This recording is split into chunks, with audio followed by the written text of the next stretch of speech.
Тыңлаучылар вакыты үз эшен башлап җибәрде. Студияда Алсу Нуриева, исәнмесез? Представить декларацию можно любым удобным для вас способом. Еллык декларация кампаниясе башланды. Гаепләре исбатланган очракта аларга 10 елга кадәр ирекләреннән мәхрүм итү яный. Әлмәт полицейскийлары чираттагы җинаятьне ачтылар.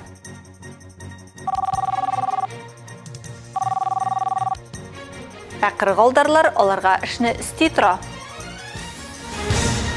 Бүгеннән Россиядә мәктәпкә кабул итү кампаниясе башланды. Беренче этап 30 июньгә кадәр дәвам итәчәк. Бу өлештә гаризаларны мәктәп урнашкан районга беркетелгән территориядә яшәүче балалар тапшыра. Әлмәттә дә бу эш гөрләп бара. Быел беренче сыйныфка 3000 әлмәтле барыр дип көтелә. Бүген инде 2500 гариза кабул ителгән.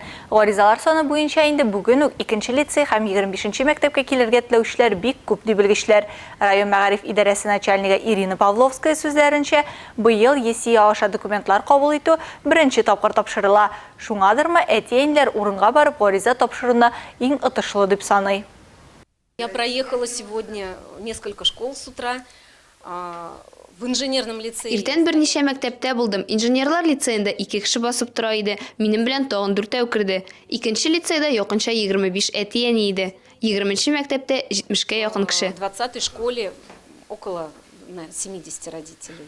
Башка темаларга. Әлмәт полицейскийлар таксисны талаган 2 иратны тоткарлый. Җинаятьчеләрнең табышы да зур түгел. Иратның кесә телефоны. Һәм ул хөкем итүчеләрнең хөкем эскәмиясенә китерәчәк. 31 яшьлек зыян күрше таксист. Агымдагы елның 20 мартында ул заявка кабул итә. Автомобильгә утырган иратлар автомобиль салонында спиртлы эчемлекләр эчеп бара. Кулшарип бөҗрасына барып җиткәндә пассажирлар туктарга теләк белдерә. Иратлар корда нидер эзлиләр, әмма берни дә тапмыйлар. Шуннан соң шәһәр үзәгенә илтүне сорыйлар.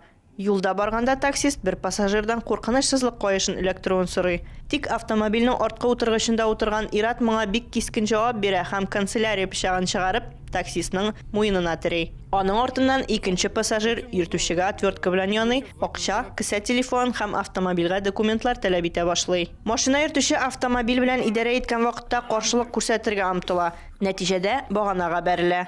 Иратлар автомобильдән чыгып, таксистның кесә телефонын алып, автомобильнең алгы пыяласын ватып качалар. Таксист алар артыннан йөгерә, әмма җинаятьчеләр аны кыйный һәм кулын сындыра. Янауларга карамастан шофер алар артыннан бара һәм аның телефонын кире кайтаруын таләп итә. Бәхеткә, бу вакытта алар яныннан полиция патруль пост хезмәте экипажы узып бара торган була. Зыян күрүче әлеге урамда кизү торучы юл патруль хезмәте полицейскийларына ярдәм сорап мөрәҗәгать итә. Хукук сакчылары 27 һәм 39 яшьлек 2 иратны тоткарлыйлар. Аларның берсе полиция хезмәткәрләренең законлы гамәлләренә каршы торырга тырыша. Шулай да полиция хезмәткәрләре һөҗүм итүчеләрнең кулларыннан канцелярия пычагы һәм отвертканы тартып алалар. Хәзерге вакытта шикләргә карата Россия җинаятьләр кодексының 162 маддәсенең 2нче бүлеге буенча җинаять эше кузгатылды. Гаепләре исбатланган очракта аларга 10 елга кадәр ирекләреннән мәхрүм итү яный. Тикшерү вакытында бу иратлар 2 айга сак астына алынды. Россия Ички эшләр министрлыгының Әлмәт районы буенча бүлеге матбугат хезмәте материаллары буенча Алия Байрамалова, яңалыклар вакыты, Луч Әлмәт телекомпаниясе. Күп кенә кулланучылар интернеттан тиз акча эшләү турында мәгълүмат эзли. Аның алымнары күп төрле, арасында бик популяр булганнары спортка ставкалар. Кыргылдарлар моннан актив куллана да инде. Чираттагы шундый тузакка Әлмәттән бер хатын-кыз да эләгә. Тулырак алдагы материалда. Зыян күрүче таныш булмаган кешенең профиленә социаль шелтәләрнең берсендә тап була. Билгесез урнаштырылган постында спорт инвестицияләү банкына акча салырга һәм спортка ставкалар ярдәмендә акча атырга тәкъдим итә. Язышу барышында иратның конкрет матч турында инсайдер мәгълүматына ия булуы һәм отыш белән уртаклашырга әзер булуы ачыклана. Спорт бәясе 10 000 сумнан алып 30 000 сумга кадәр. Зыян күрүче профиль администраторы белән СМС хәбәрләре аша аралаша башлый һәм ул тәкъдим иткән счетка 30 000 сум акча күчереп ставка ясый. Шул ук көнне җинаятьче аңа ставка оту турында шикаят юллый. Отыш 56 888 сум тәшкил иткән. Ләкин билгесез акчаны чыгармаска, тагын бер ставкага куярга тәкъдим итә. Мөрәҗәгать итүче ризалаша һәм кирәкле сумманы счетка сала. Шуннан соң аферист аңа зур җиңү турында яза һәм аңа 150 000 сум күчерү турында скрин җибәрә. Риваят буенча акча зыян күрүченең счетына 24 сәгать эчендә килергә тиеш була. Акчаны көтеп тормыйча ханым аны алдауларын аңлый һәм полициянең кизүчәсенә мөрәҗәгать итә. Шулай итеп китерелгән матди зыянның гомуми суммасы 64,500 сум тәшкил иткән. Хәзерге вакытта җинаять эше кузгату мәсьәләсе хәл ителә. Россия Ичке эшләр министрлыгының Әлмәт районы буенча бүлеге матбугат хезмәте материаллары буенча Алия Байрамалова яңалыклар вакыты Луч Әлмәт телекомпаниясе. Традицион рәвештә декларация кампаниясе ел башында 1 январдан 30 апрельгә кадәр башлана. Аның барышында гражданнар 2021 елда алынган керемнәр турында хисап тотарга тиеш. Әлеге вакыт закон белән билгеләнгән. Теманың дәвамы алдагы материалда. 2021 елда милектә минималь вакыттан азрак булган автомобиль яки күчемсез милек сатылган, милекне арендага бирүдән яки физик затларга хезмәт күрсәтүдән керем, якын булмаган туганнардан күчемсез милек яки транспорт чарасы алып аның ярдәмендә керем алынган булса, физик затларга керемгә салымны мөстәкыйль исәпләргә һәм 3 НДФЛ формасы буенча декларацияны тапшырырга кирәк. Хәзерге вакытта минималь вакыт биләве 5 ел тәшкил итә, әмма кайбер очракларда, мисал өчен мираска алу, гаилә әгъзасыннан яки якын туганнарыннан бүләк итеп алу, хосусыйлаштыру, иждивение яки бердән бер торак белән гомерлек тоту. Представить декларацию в налоговый орган по месту своего учета необходимо. Гомерлек тоту шартнамәсен тапшыру нәтиҗәсендә алынган мөлкәтне сатканда ул 3 ел, автомобильне сатканда да шулай ук. Исәпкә алу урыны буенча салым органына декларацияны 30 апрельгә кадәр тапшырырга кирәк. Быел бу көн ял көненә туры килү сәбәпле срок 4 майга күчерелә. Декларациядә исәпләнгән НДФЛны 2022 елның 15 июленә кадәр түләргә кирәк. Декларацияны тапшыруның шиге 2022 елның 30 апрельдә салым тотып калынган акчаны алуга кагылмый. Бу очракта декларацияны ел дәвамында теләсә кайсы вакытта җибәрергә мөмкин. Направить декларацию можно в любое время в течение года. Декларацияны шулай ук салым агенты керемне түләгәндә НДФЛны тотып калмаган һәм салым органына бу хакта хәбәр итмәгән очракта да бирергә кирәк. Әгәр салым агенты бу бурычны үтәсә, салым органы салым түләүчегә 2022 елның 1 декабреннән дә соңга калмыйча НДФЛ түләргә тиешле белдерү кәгазе җибәрәчәк. 3 НДФЛ формасы буенча салым декларациясен үз исәпкә алу урыны буенча салым органына тапшырырга кирәк. Представить декларацию можно любым удобным. Декларацияны үзегез өчен уңайлы булган теләсә нинди ысул белән тапшырырга мөмкин. Мәсәлән, салым инспекциясенә яки дәүләт һәм муниципаль хезмәтләр күрсәтүнең күп функцияле үзәгенә барып, почта аша шулай ук электрон рәвештә. Әлеге бурычларны онлайнда салым органына кермичә физик затлар өчен салым түләүченең шәхси кабинеты сервисы ярдәмендә башкарырга мөмкин. Анда мәгълүматларның күп өлеше тутырылган инде. Часть данных в декларации уже будет предзаполнена. Шулай ук 3 НДФЛ формасы буенча кирәкле битләр формалаштыручы декларация программасын кулланырга мөмкин. Милек яки социаль салым тотып калынган акчаларны алу максатыннан салым декларацияләрен тапшыру өчен дә шәхси кабинет уңайлы. 3 НДФЛ формасы буенча декларация тапшырмаган очракта салым органнары физик затларның керемнәренә салымны үзләрендә булган мәгълүмат буенча мөстәкыйль исәплиләр һәм түләүгә куялар. 3 НДФЛ формасы буенча декларацияны вакытында тапшырмаган өчен штраф та каралган. Россия хатын-кызлар берлеге махсус операциядә катнашучы Россия хәрбиләренә бүләкләр җыю акциясын игълан итте. Аңа әлмәтлеләр дә кушылды. Альметьевский союз женщин не мог остаться в стороне, и мы также решили принять участие в этой акции. Сейчас Әлмәт хатын-кызлар берлеге дә читтә кала алмады. Без дә бу акциядә катнашырга булдык. Хәзер акча җыю бара. Аңа азык-төлек, башка кирәк-яраклар сатып алыначак. Шуннан соң тартмаларга тутырыла һәм безнең хәрби хезмәткәрләргә юллана. Шулай ук посылкалар, балалар рәсемнәре һәм шәһәр мәктәпләрендә әзерләнә торган игелек хатлары белән тулыландырылачак. Беренче чиратта кирәкле товарларны Шевченко урамы 69-нчы йорт адресы буенча Бердәм Россия партиясе бүлекчәсенә китерергә мөмкин. Можно приносить на Шевченко, дом 62, в отделение партии «Единая Россия». Акциядә теләгән һәркем катнаша ала. Беренче чиратта кирәк булган әйберләр һәм азык-төлек 31 марттан 3 апрельгә кадәр иртәнге 8-дән кичке 17 сәгатькә кадәр кабул ителәчәк. Ә хәзер кыска вакытлы реклама бүленәчәкбез. Аның артыннан ук безнең эфирда. Ну я же деревенский парень. Сыкланып карарга була 80гә җиткәннәргә.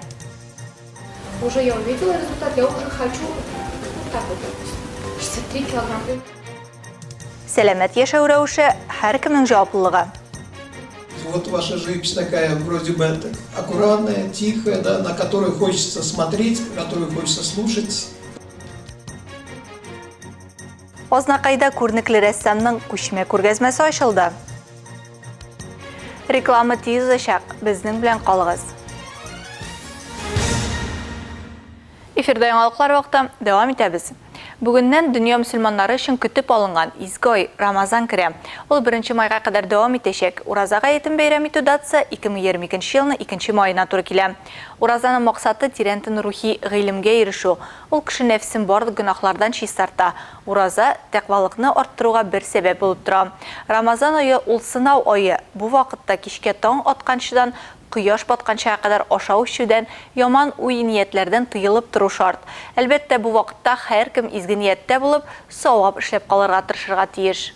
Рамазан айында шушындай изгі ниетте болып, дұрыс ниетте болып яшибез екен, шушының өзі менімше енді зор шара болып тұра. Һәм енді тіләкләрім әлбәттә барыбызға да Алла субханаху ва тааля шушы Рамазан айының иң бірінші қадірін білерге насип етсін. Чөнки бүгінгі көндә шундый кешеләр бар, алар өчен мәсәлән Рамазан килдеме, Рамазан киттеме, алар аның әһәмиятен дә белмиләр, кадерен дә белмиләр. Һәм киресенчә алар сиңа әйтәләр, хәзрәт, нинди инде бу сезнең өчен бәйрәм булсын, ул көне бит аш йөрисез, ул айны бит аш йөрисез. Менә шушы безнең аш йөрүебез безнең өчен әгәр дә аңлаган кеше өчен, иманы бар кеше өчен ул инде шиксез зур бәхет, ул сәгадәт. Чөнки Рамазан айының шәрәфәте Алла субханаху ва тааля бит мөмкинчелек бирә ураза торган шул кешегә, кемгә ул бирә ул мөмкинчелекне. Рамазан айы башланғаш ук Татарстан диние нәзәрәтендә зәкат, фитр сәдақасы һәм фидия өчен нисап күләме билгеләнде.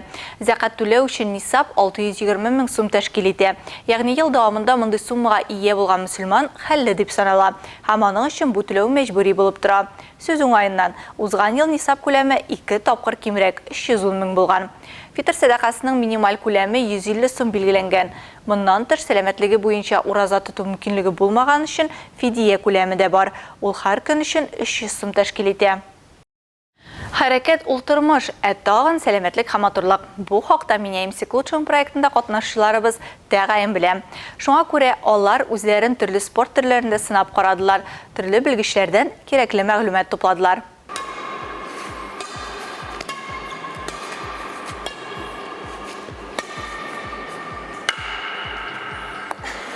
Бадминтон бик хәрәкәтчән һәм интенсив уен. Бадминтонның сәламәтлеккә файдасы бик зур. Уен вакытында төрле төркем мускулларга бик яхшы көч килә. Һәр вакыт валан артыннан күзәтү күзләр өчен үтә файдалы. Уен ритмының гел алышынып, әле әкренәюе, әле тизләнүе, шулай ук мускуллар, буыннар, сөякләр, тын юллары үпкә өчен бик яхшы. Уен вакытында үзеңне гел кулда тотып, кирәк вакытта дөрес реакцияны яшен тизлеге белән күрсәтү таләп ителә. Бадминтончының игътибарлылыгы, хәрәкәт тизлеге, кискенлеге, дөрес адымнар кабул итү тизлеге арта. Стрессларга, нервлар депрессияләргә каршы да шәп дәва ул бадминтон. Бадминтон развивает абсолютно все. Бадминтон барлык юнәлешләрендә кардио, физик йөкләнеш, координацияны, балансны да, чыдамлыкны да үстерә. Бик күп бурыч үтәүче кызыклы спорт төре. Сильно многозадачный вид спорта. Поэтому Теләсәнди физик активлык кебек үк бадминтон да формада калырга ярдәм итә. Уен вакытында актив хәрәкәт итсәк, 1 сәгать эчендә 300-450 калорияны яндырырга мөмкин. Бу санны сезнең авырлыкка карап үзгәрә. Бадминтонның тагын бер зур плюсы бар. Ул һәркем өчен уңайлы. Аның өчен кыйммәтле җиһазлар, махсус бина һәм хәтта катгый кагыйдәләрне үтәү кирәк түгел. при этом всем он очень доступен для этого. Шул ук вакытта ул барысына да бик ачык. Моның өчен өстәл теннисында сыман өстәл дә, зур тенниста сыман махсус заллар да кирәкми. Ракетка, валан булу да җитә. Һәм урамда яки теләсә кайсы залда уйнарга була. Играть на улице или в любом зале. Ябыгу әле ярты эш, иң мөһиме нәтиҗәне саклап калу. Шуңа күрә Меняемся к лучшему проекты финалы алдыннан катнашучылар чираттагы психолог белән очрашуларын үткәрде. Көтеп алынган килограммнар югалтканнан соң, кайберәүләрнең башка проблемалар барлыкка килүе ачыкланды. Уже я увидела результат, я уже хочу вот так вот. 63 килограмма, у меня такой где-то, вот 63 килограмма, вот так, как вот эта девочка буду, вот как, кстати, мужчина, она смотрится, я вот тоже такая буду, и у меня вот так, вот как-то, как-то будет. Кортеж, вилла. Белгеч билгеләп үткәнчә теләгән максат артыннан шиксез куышта барлык иминлек атрибутлары булган очракта да нәтиҗәдә бәхетсез калырга мөмкин. Это ловушка, ловушка сознания так называемая.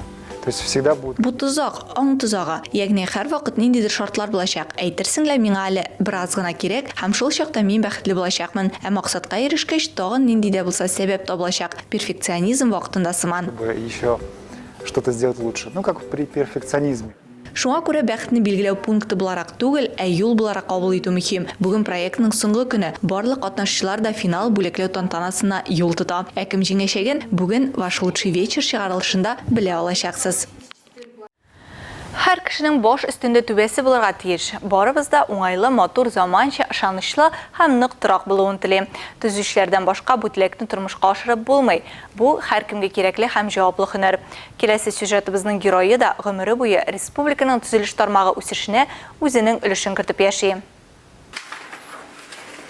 Ул зур гаиләдә мәхәббәт һәм кайгыртучанлык атмосферасында үскән. Әтиән исе үз балаларына тормышта таяныч булырлык, хезмәт сөйчәнлек һәм мөстәкыйльлек сыйфатлары тәрбияләргә тырышкан. Собирҗан Җәлилов хезмәт эшчәнлеген иртә башлый. Авыл хуҗалыгы училищесында укыгач, Ширәм җирләрен күтәрү программасы буенча читкә китә. Анда беренче елны ук печән чабу буенча беренче урынны ала һәм медаль белән бүләкләнә. Первый сезон я отработал на Сталин-6, а потом уже пришли новые комбайны, значит. Birinci sezonda min Stalin 6'da işledim. Onlara indi SK 3 kombaynları, üsürüşlü kombaynlar kildi. Birinci yılda min savxoz boyunca şabu boyunca birinci urununu aldım. Min bit avul yigiti.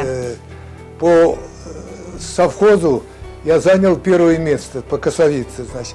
Ну я же деревенский парень. Анда ул машина йөртүчегә укый, 2 ел эшләгәч, абысы янына Әлмәткә килә. Шунда ук повестка ала һәм ракета гаскәрләренә эләгә. Мы были патриотами тогда, понимаете, мы не боялись ни смерти, ни... Без ул вакытта чын патриот булдык. Үлемнән дә бер нәрсәдән дә курыкмадык. Кирәк икән, кирәк. Ә аннары сөйләмәү турында подписка биргәнгә минем гаиләм дә беркем дә ракета гаскәрләрендә хезмәт итүемне, Кубада булуымны белмәде. Почти никто не знали, что я служил в ракетных войсках и был на Кубе. Армиядан кайткач Бакуга туганнарына кунакка китә. Анда ул бердән бер мәхәббәтен очрата. Ул шул кадәр гашыйк була, хәтта беренче мәртәбә баш тартканнан соң да аның йөрәген яулау теләген калдырмый. Һәм хәзер алар ярты гасырдан артык тормыш сукмагыннан кулга кул тотынып бара. Эш ул тәрбияләп үстергәннәр. Собирҗан Җәлилов 26 ел төзелеш-монтаж идарәсе башлыгы булып эшләгән. Нефть объектлары гына түгел, торак йортлар, балалар бакчалары, авыл хуҗалыгы корылмалары һәм башка бик күп нәрсәләр торгыза. Татарстан Республикасының атказанган төзүчесе исеме шушы еллар истәлеге һәм аның бу өлкәдә эшенә бәя була. Никогда чужих мы не приглашали. И такую базу мы построили, значит, как ее. Это было, значит, это как ее любо смотреть. Собирҗан Закир улы озак яшәүнең сере хезмәт һәм начар гадәтләрдән башка тормыш дип саный. Ул бүген дә эшсез утырмый. Яхшы физик форманы саклау өчен көн сайын велотренажерда шөгыльләнә. Руль артында йөрүдән ләззәт ала. У нас уж, как говорит, все есть, дети, все счастливо. Пожелать побольше, как подольше пожить.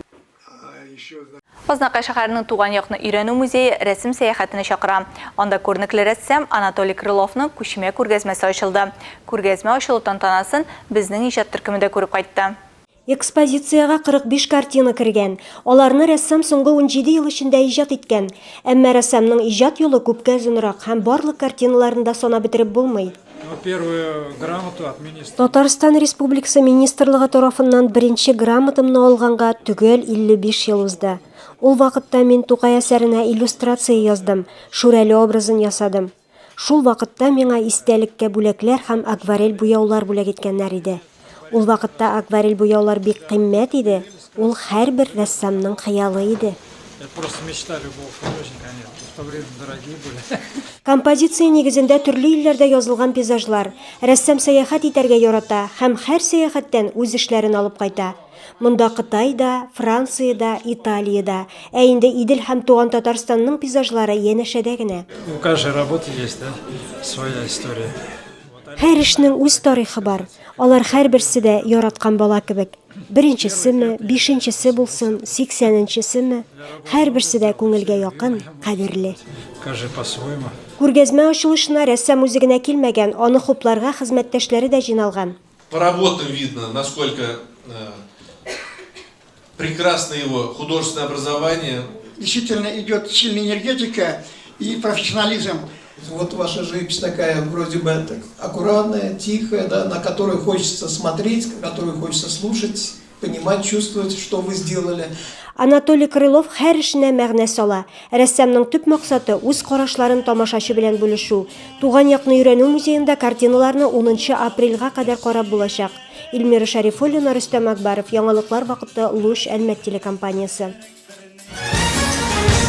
Бу сезгә җиткерәсе соңгы мәгълүматыбыз иде. Мин Алсу Нуриева һәм монтаж операторы Олия Бәйрәмалова сезнең белән сау булашабыз.